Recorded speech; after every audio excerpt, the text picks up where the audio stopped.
definitely have to have carbohydrates in your diet. We burn carbs and fats during those workouts. You're gonna need carbs to burn. Otherwise, it's gonna burn through muscle. I had 50 pounds to lose after pregnancy, so we trained postpartum. I reached a point where I was stuck. I just said to Matt, like, I'm so frustrated. I'm training more than ever before, but the last 15 pounds just aren't moving. And then we really got into some things that helped me shake those last 15 pounds, and I lost the full 50 in 8 months. Matt, what's one big misconception that goes against what most people believe in the fitness industry? I'd say that carbs are the enemy. Carbs are something that we need, when we work out, when we run. We burn carbs and fats during those workouts and during those runs. So you're gonna need carbs to burn. Otherwise, when it goes to burn, it's gonna burn through muscle. You definitely have to have carbohydrates in your diet. Obviously, there's low carb diets, but you definitely need carbs. What carbs would you recommend?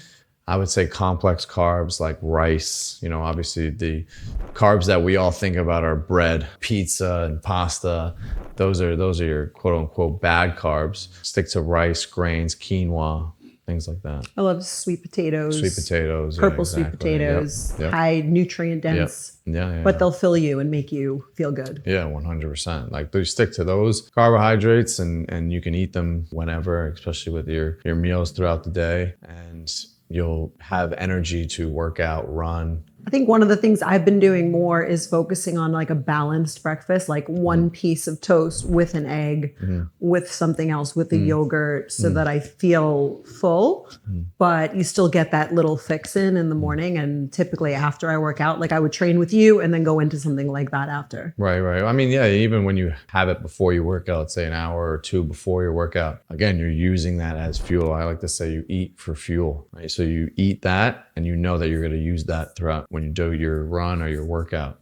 So I plan around that. JoAnna, have you found that your consumption of carbs and your energy levels have changed in the way that you go about it since pregnancy and versus prior?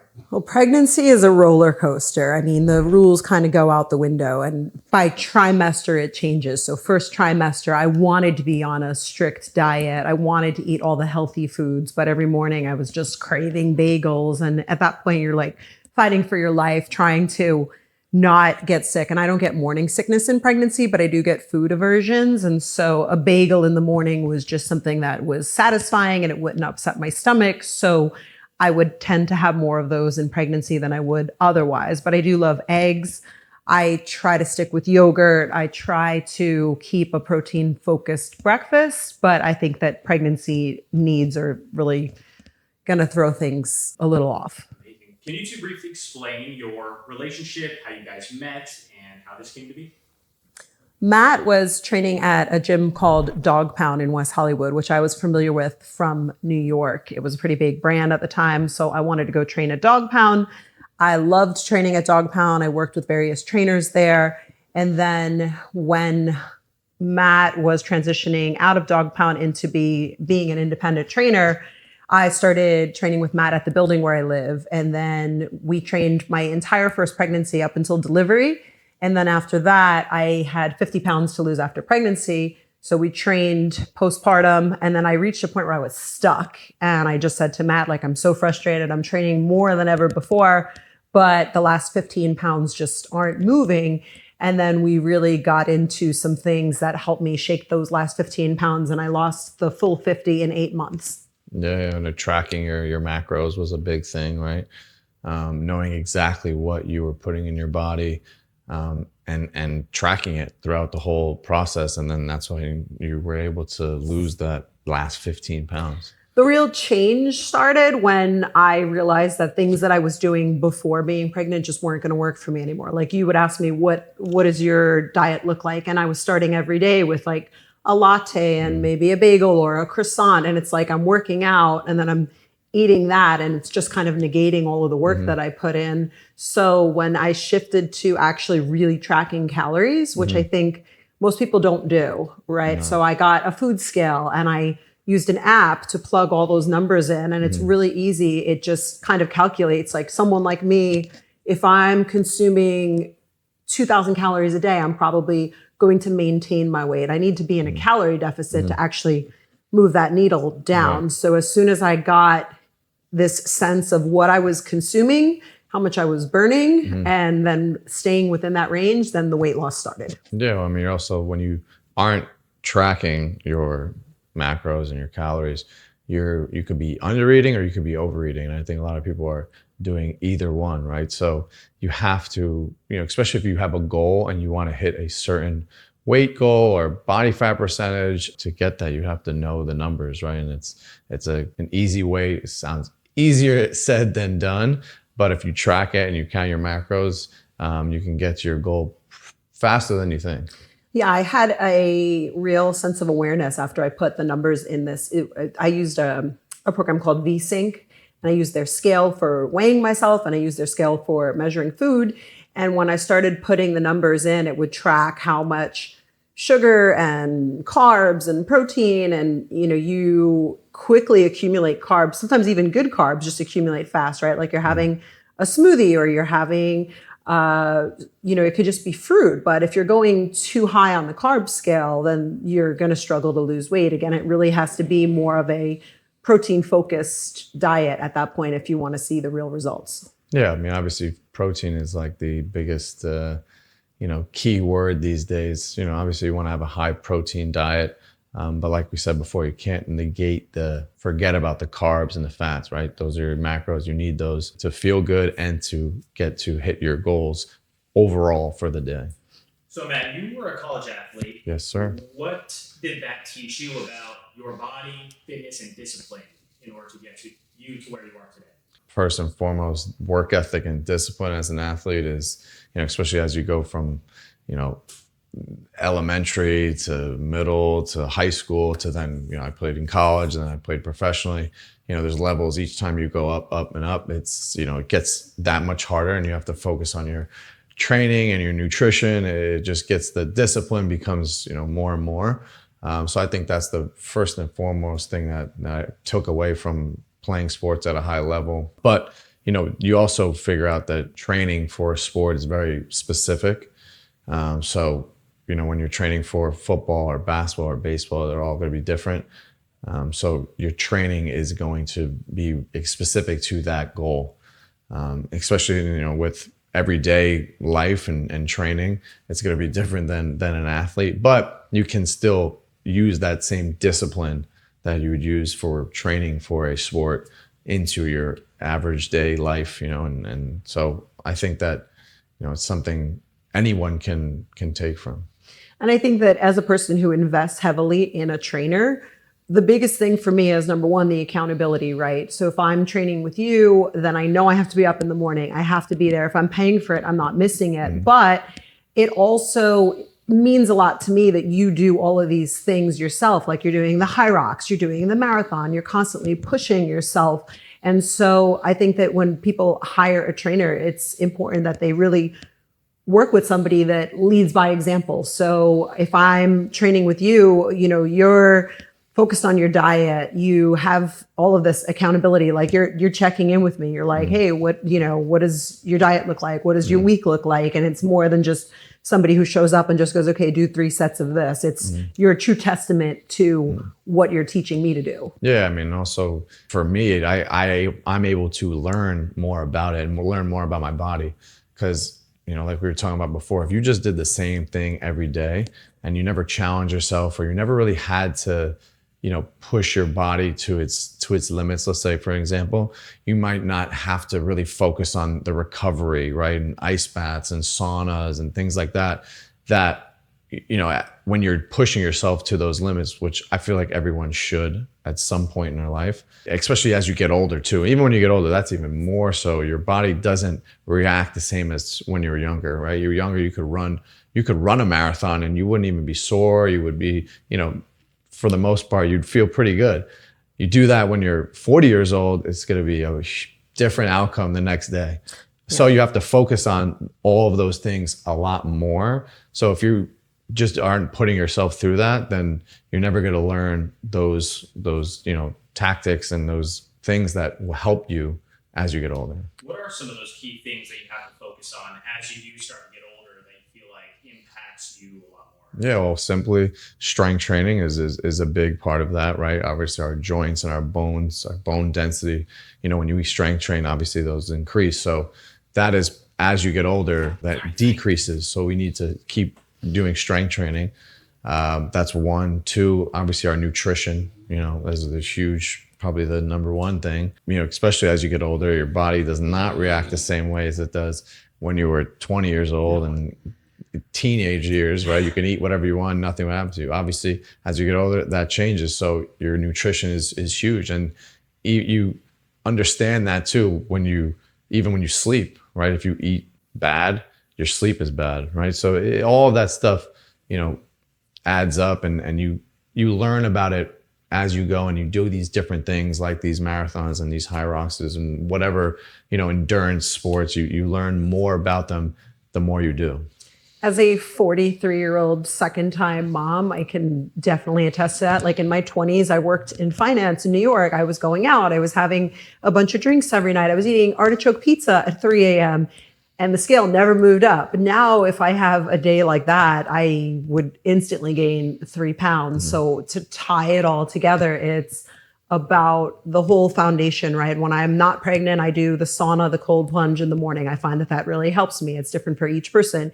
Then I'll do strength training. Then I'll basically do 70% of my day centered around healthy meals. The other 30% might be me going out to a restaurant and indulging a little bit more. But when it comes to sleep and cutting off the food and the late night eating, I'm a stickler for that now. Like, if you want to go to dinner with me, it's at 6:30 p.m. I want to be home and in bed and relaxing by like 9, unless it's some kind of special event. And I'm tracking it through an Oura ring. I mean, we have all these wearables now. Mm-hmm. So you can really see just having one late night meal can throw my sleep off because my digestion is a mess. Yeah, I think now that we have so many studies on these things, we're all more aware of it. We're more conscious of it, right? So then they have these wearables, these tools that can track those things.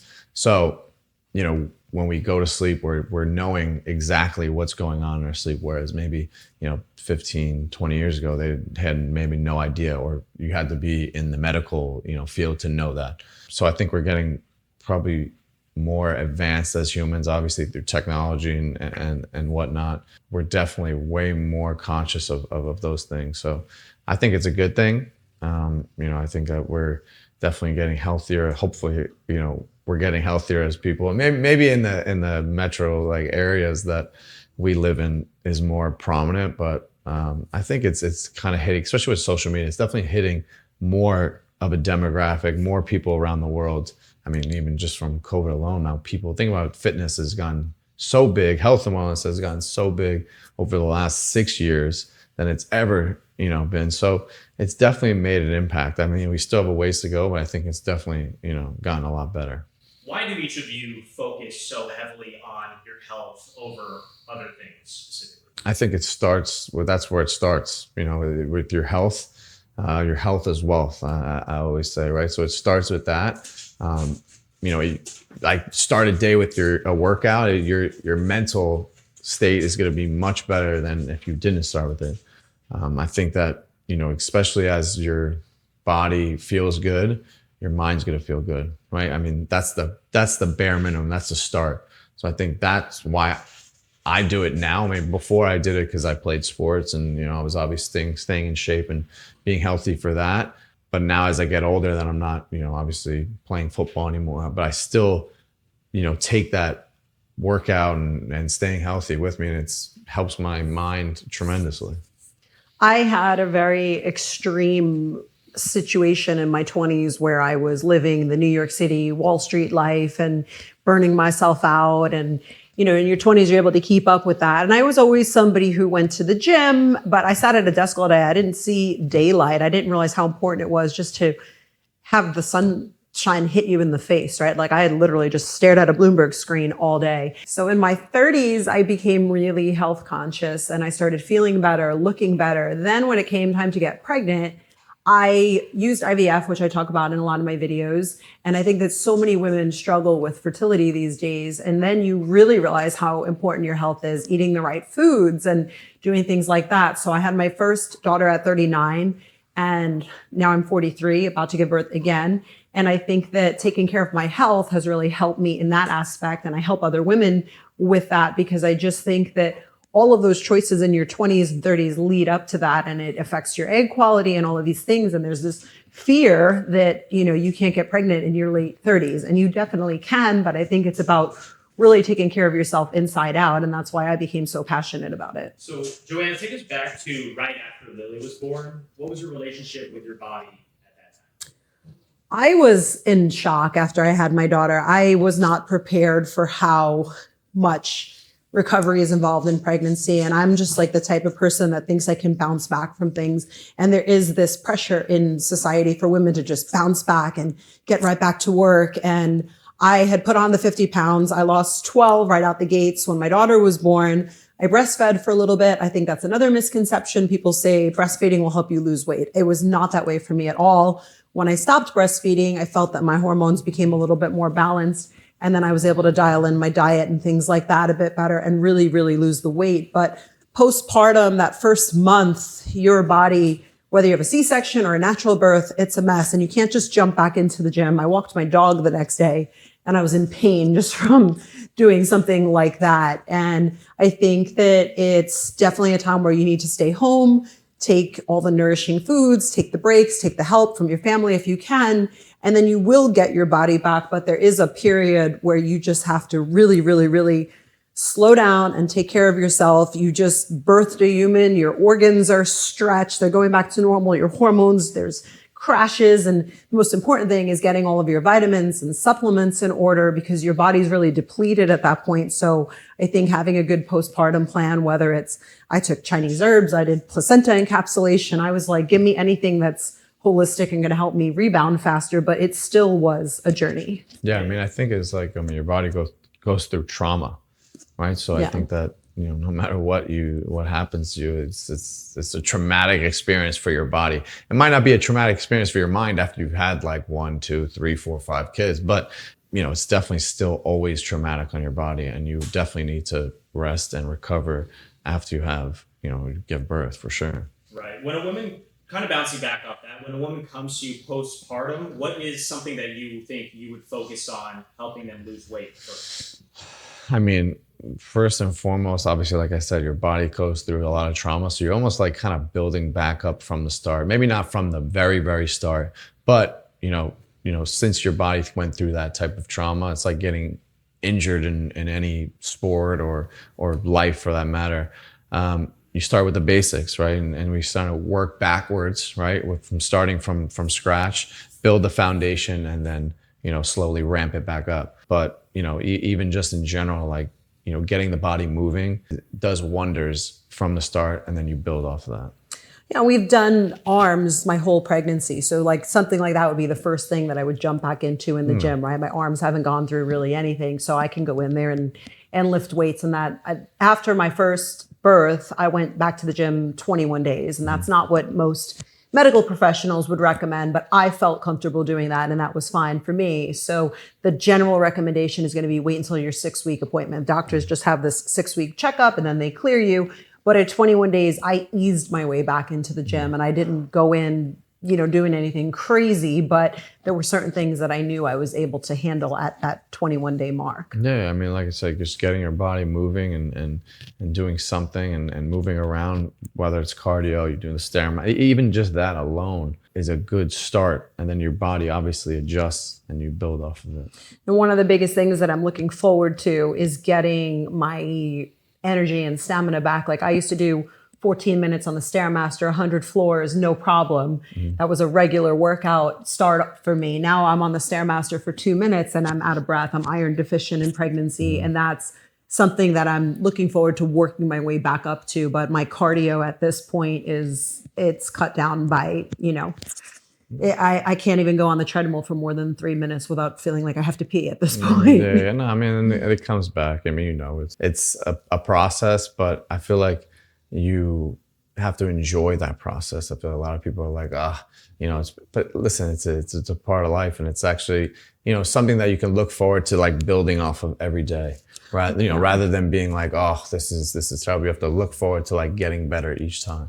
And I think the second time around, if you are pregnant like I am, you have this sense of like, okay, I did this once before. The first time I was so overwhelmed.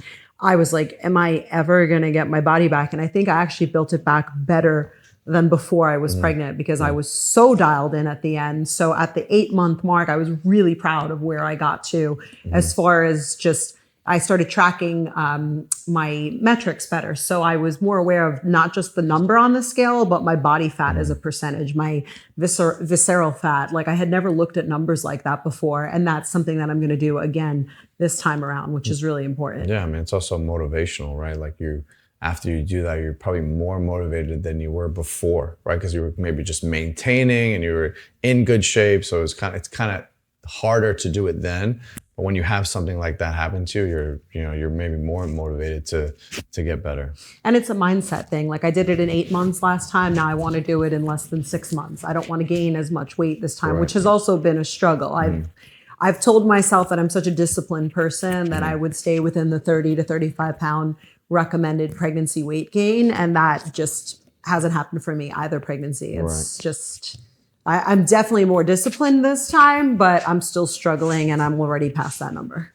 Now we're talking a lot about diet tracking here, Matt. Are there any specific apps that you recommend? Question one. And also, do you feel like that is the most motivating factor when it comes to people actually seeing improvement? Well, for the apps, I would say MyFitnessPal is probably the best in terms of tracking your macros, and it's gotten so much better than when I've used it, but that's probably the number one app that I've used and see people using. Is that the most motivational thing?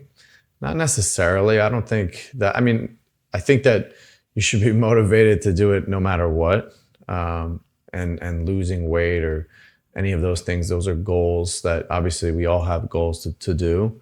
But I think, again, just motivating yourself to just be healthy, I think is a huge thing that everyone should be motivated to do, and longevity, to be able to do it when you're 50, 60, 70 years old.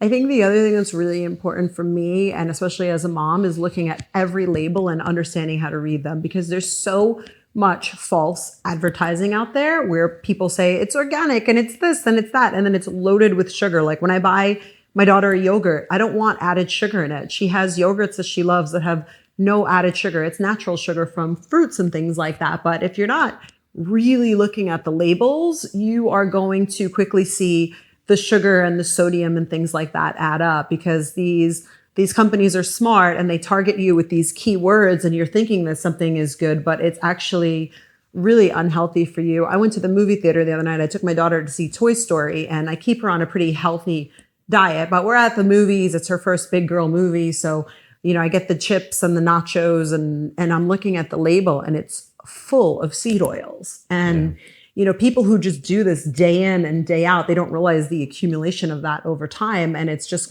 it's inflammatory. It's going to bloat you. You're not going to lose weight. So I think learning how to read a label or downloading an app that can help you navigate it. There's Bobby approved. There's this, I think it's Yucaipa that people use. And you just scan it in the grocery store and it's going to highlight all the bad ingredients. And then, maybe next time you go, it's a different choice for you, right? You just pick something that's better. Yeah, no, for sure. And I think there's so many options now than there was before. So I feel like there's no excuse to be like that, in this day and age, right? There's tons of options, tons of healthy options. And I think it's starting to get into like the movies, and because I even see, when I go to the movies, I see like the sugar-free or fat-free like fruit snacks now. Before you wouldn't see that. You would just see like Skittles and those types of. It's starting. I'm not saying that's they're better. Anybody, but they don't have red dyes and 10% things, but better is still, a little bit better. They're still high in sugar. Yeah, for sure. But I think as the generations go, I think the younger generation sees it more and more. I don't think it's as unhealthy as it was back in the day. Like 10 years ago, I think you wouldn't even see stuff like that. 10 years later. So who knows in 10 years. What could be at the movies? I don't know. Well, and I think if you look back on what we grew up on, I mean, my lunchbox was like a Capri Sun and a Lunchables. Dunkaroo. Yeah, that's And disgusting. Yeah. that was what our parents knew at the time. And now I'm so careful about what's going in the lunchbox and what's going in the house. And if we're out and we're at a party and I make an exception here and there, fine. But by and large, my daughter's diet is clean and she's not looking for that junky food because she just doesn't even know what it is. Right. I mean, they have even the sodas now. Like, think about it. When we were kids, like, they had Pepsi, Coke, all that stuff, right?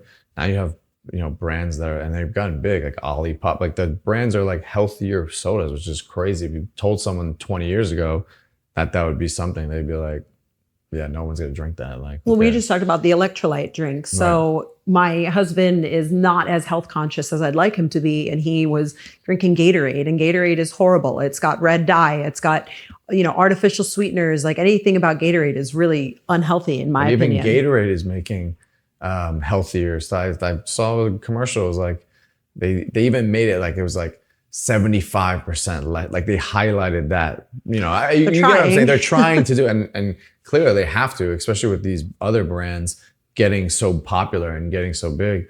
They're conglomerate brands. Like, they're eventually going to have to make healthier options. I think as that happens, then you really start to see like shift. I mean, who knows? You could see like Skittles come out like sugar-free organic. Skittles. I'm telling you, I guarantee you it will happen. That's how it goes, because those companies are so big, and if they see that happening, they'll start to have to change. And then that's when everything will kind of like take a shift, Yeah, it's clear that all these companies are moving towards the organic and healthier ingredient side of things. How important do you feel macros are as opposed to the ingredients of some of these products? I definitely think that the ingredients are important. I think that actually could be more important than the macros, right? Because obviously you have to have your proteins, your carbs, and your fats. But if you're doing it with and you're just having McDonald's, for example, I don't think that's gonna, it's not gonna be good for your health. Maybe it could be good in the sense of like you're hitting your macros, like your proteins and your carbs and your fat.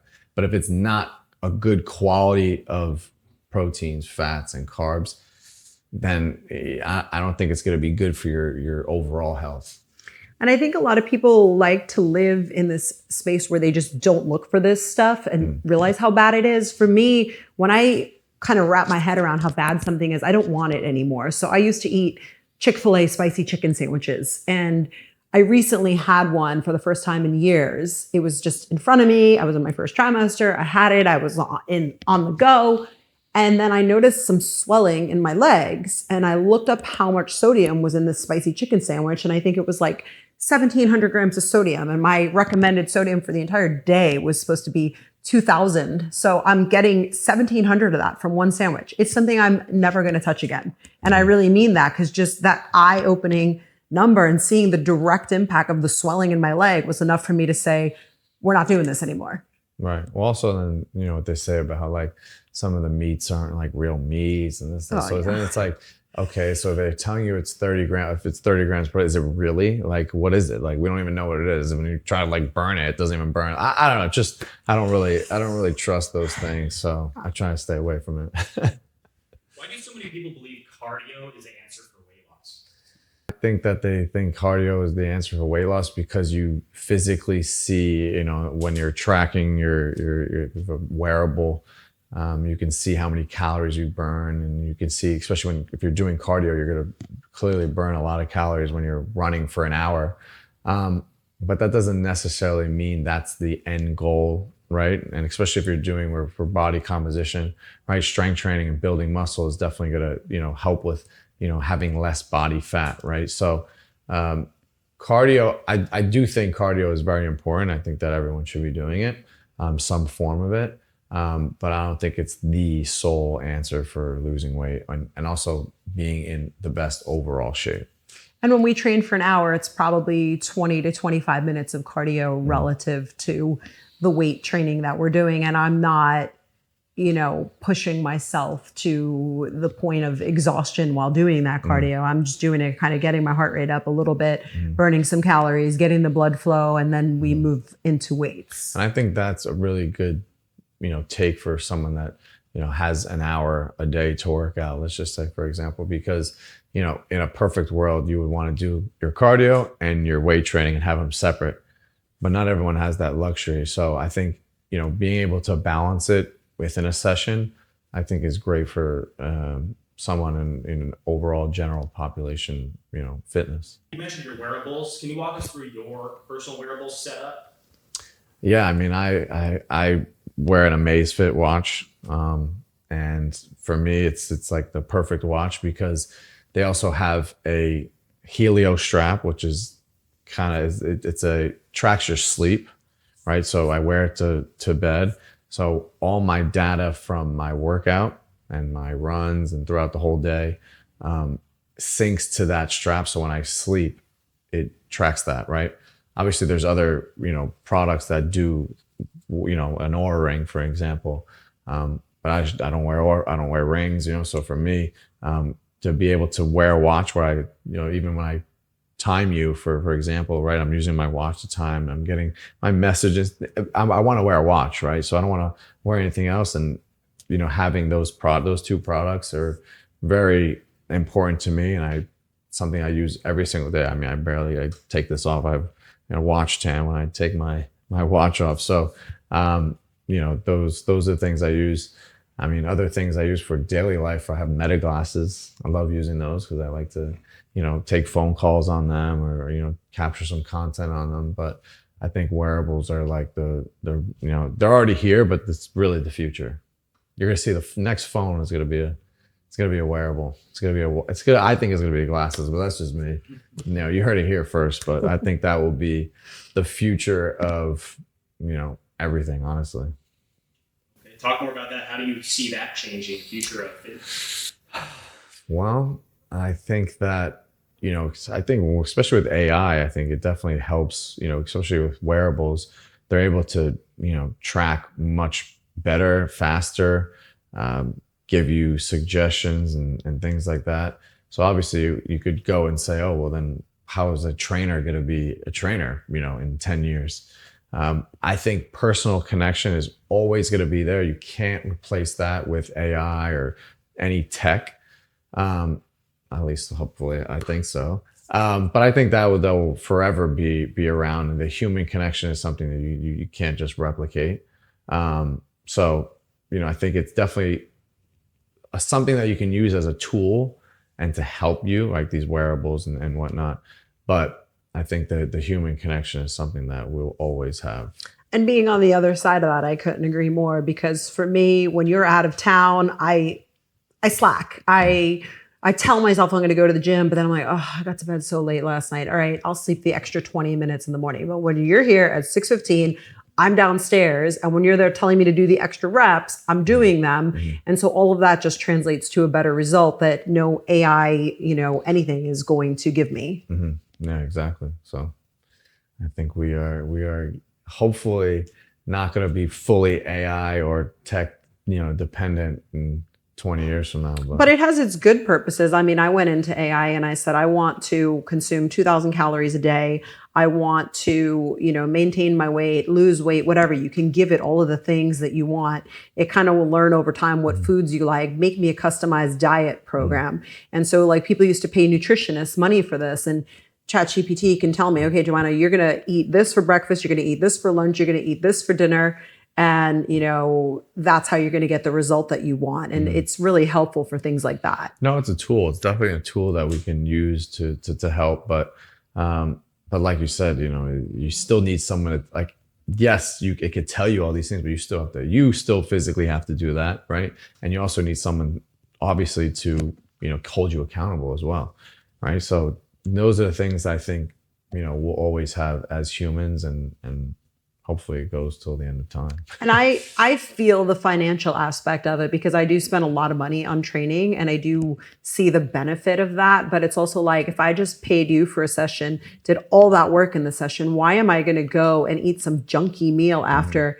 And again, there's a time and a place for it. Sometimes you go out to dinner. Sometimes it's Christmas and you're home and it's your grandma's cooking. And by all means, I go in on those occasions. But day to day, if I'm investing money in training, I'm not going to go and eat, fat burger, which is a personal favorite of my husband's. Yeah. Terrible.